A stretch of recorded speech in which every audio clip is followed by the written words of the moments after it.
la demande de plusieurs personnes qui ont eu la gentillesse de me solliciter, je vous propose aujourd'hui une vidéo classée dans la playlist pour les débutants qui est dédiée à ceux qui souhaitent mieux comprendre les notions de base et aussi tous ceux qui s'intéressent de près ou de loin au Tao et à l'univers des 109 astres. Pour ouvrir cette série, je débute par la notion de Qi et vais poursuivre par d'autres concepts essentiels comme le yin et le yang et différentes notions qui peuvent paraître complexes quand on ne les connaît pas. Alors n'hésitez pas à me dire dans les commentaires si vous avez des questions que vous aimeriez aborder dans les prochains épisodes. On le prononce Qi en chinois, Qi en japonais. Il est communément traduit par des termes comme énergie, air ou force vitale, mais ces dénominations sont loin d'exprimer ce qu'est réellement ce souffle invisible qui active l'univers entier. Le Qi est un principe actif qui anime et maintient notre corps en vie. On le décrit la plupart du temps comme la vapeur qui s'élève au-dessus du riz quand on le cuit, produisant une brume, un mouvement. La partie haute de l'idéogramme est subtile, éthérée, elle représente la vapeur, ce qui renvoie au ciel et à l'air. La partie basse est plus concrète, plus matérielle, elle représente une botte de riz qui fait référence à la terre, à la nourriture. Entre les deux, le R minuscule représente le mouvement de l'un à l'autre, l'humain, qui en respirant et en se nourrissant, évolue entre ciel et terre. La culture chinoise est celle même du souffle. Voici une définition d'An Cheng qui nous dit « Le souffle est un, mais pas d'une unité compacte, statique et figée. Vital, il est au contraire en circulation permanente, il est par essence mutation. » C'est là une intuition originelle et originale de la pensée chinoise. Ce mouvement permet la manifestation, la croissance, le développement, l'activité de toute chose, de tout être vivant ou de tout phénomène, une personne, un lieu, un objet, une période dans le temps.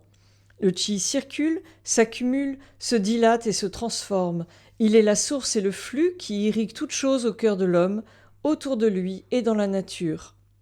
En théorie, le Qi est impalpable, invisible, inodore, incolore et mobile. Dans la réalité, il passe là où il peut et se charge de ce qu'il rencontre. On retrouve cette notion de souffle dans les disciplines asiatiques telles que le tai chi, l'aïkido, le reiki ou encore le qigong.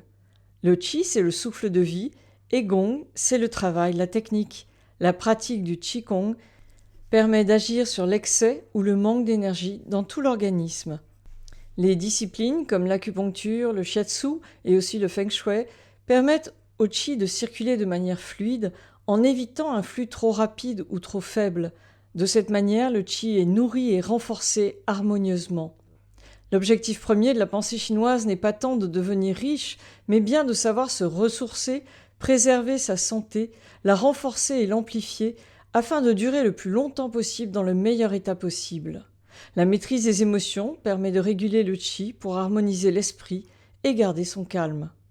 Dans ces disciplines, certaines substances vitales sont denses, d'autres plus subtiles, d'autres encore immatérielles.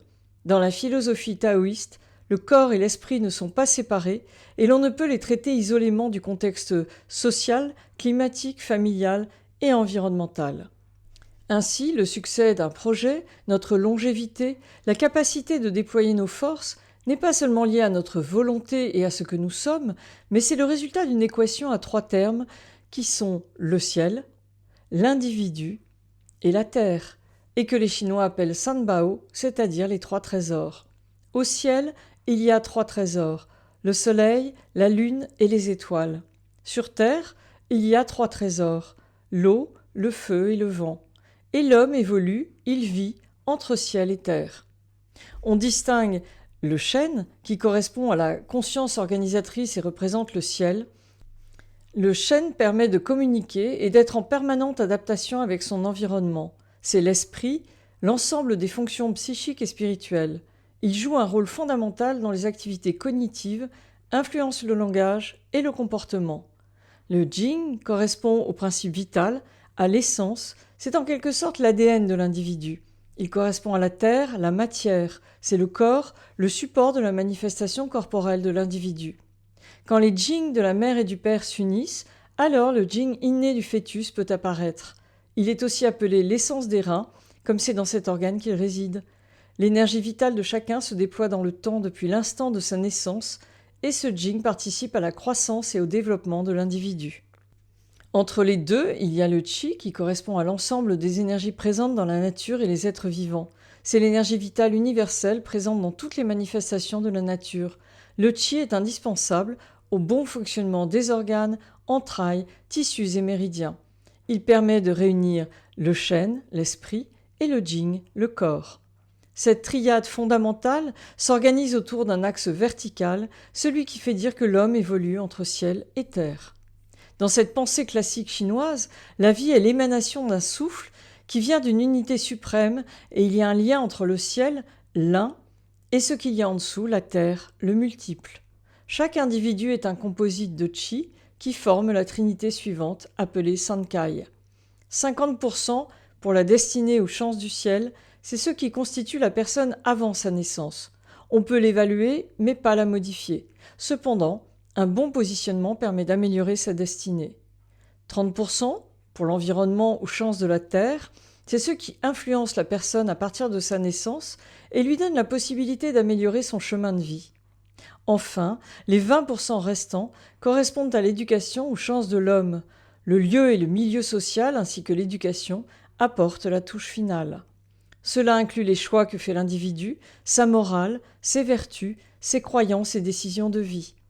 Chaque destin est un équilibre entre le qi céleste, terrestre et humain.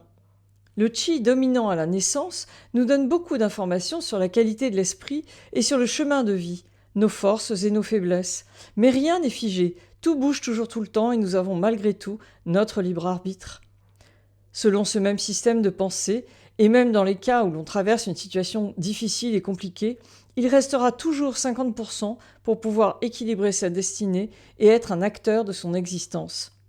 C'est ce que la lecture de notre carte du ciel qui est unique permet de décrypter et d'optimiser. J'espère que cette vidéo sur le qi vous a plu. N'hésitez pas à liker et vous abonner. Je vous donne rendez-vous prochainement pour une nouvelle vidéo sur le yin et le yang. À bientôt!